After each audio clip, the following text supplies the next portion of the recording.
you are the last class to graduate under President George W. Bush. Next year he will be gone.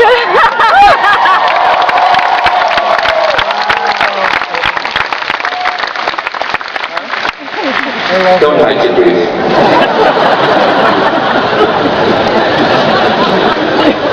Now you might feel tempted to shake things up, especially this year, because many in the media are calling this election a change year. In fact, Barack Obama's campaign message is change we can believe in. He has said that we are the ones we've been waiting for. Well, if that's true, what are we clearly good at? Waiting. You go with your strengths and just keep doing it. And I'm not just saying this because I'm frightened of your youthful vigor. I'm telling you this as a warning. When you leave here, you are going to catch hell if you don't do it the way they say do it.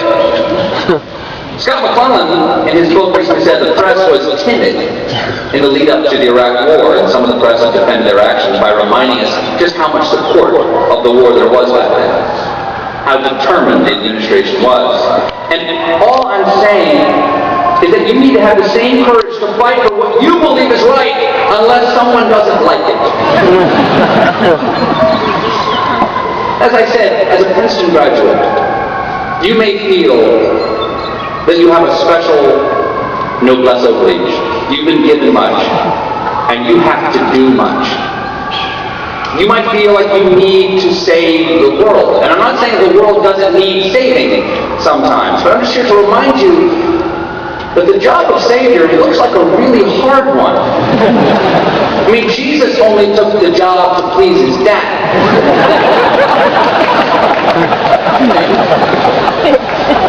And he reminded us that if you wanted to be like him, you had to take up your cross and follow him.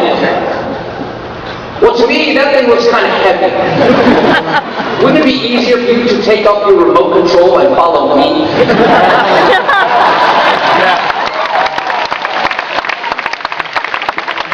Not that I really have any illusions that you're going to follow my advice. I know you're going to ignore me. Because one of the things that never changes is that graduates don't remember what their speakers said to them. When I graduated from Northwestern, our speaker was Ronald Reagan Secretary of State George Shultz, Princeton class of 42. And I don't remember anything particularly interesting about him. Though I have recently learned from Wikipedia that as a good Princeton man, he has a tattoo of a tiger on his butt.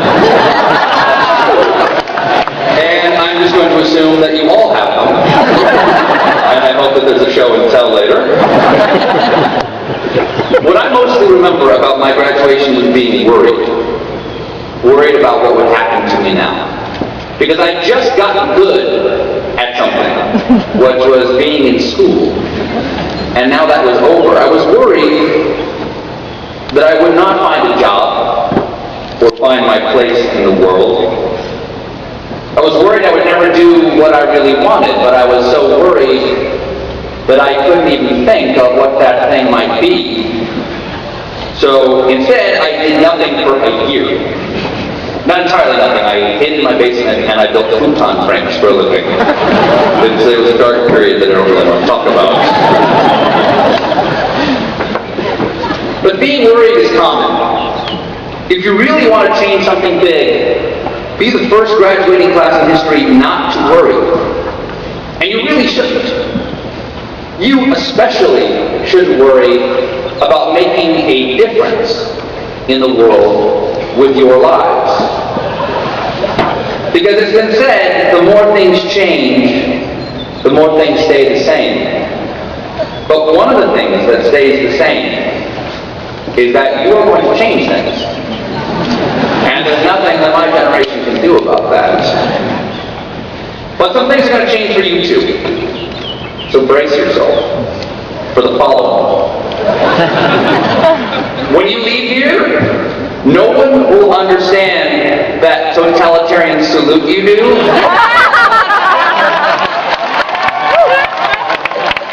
Keep that to a minimum. No one will